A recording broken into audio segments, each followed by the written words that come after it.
So I've just been to pick some guy up, and I want to try and do like a little reenactment. Are you for Brendan? Yeah. And then he gets in the car, and he's just like quick firing all these questions at me, and I was just like, all right, okay, yeah. He's asking me how my night's been, what, you know, this, that, and the other. I said, oh, have you had a good night? You know, the usual questions. And all of a sudden then, he just went quiet, and you could just hear him thinking about what to say next. And then he just went, so what are your predictions for the rugby then?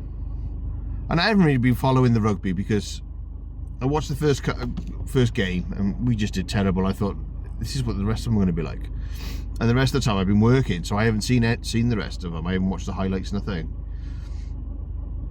And I said, oh, we're probably going to lose. We're not going to be playing our best, are we? I said, to be honest, he's been putting all the youngsters in.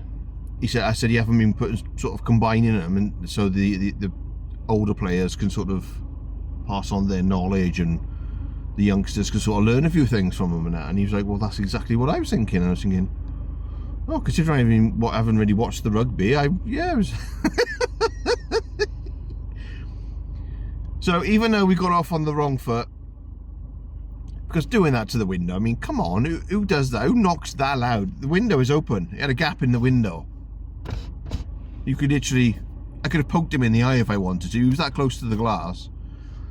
But no, at the end of it, then he ended up giving me a tip, and he was like, oh, thanks ever so much for getting me home. And I was like, oh, you're very welcome, and it was nice to meet you and all this.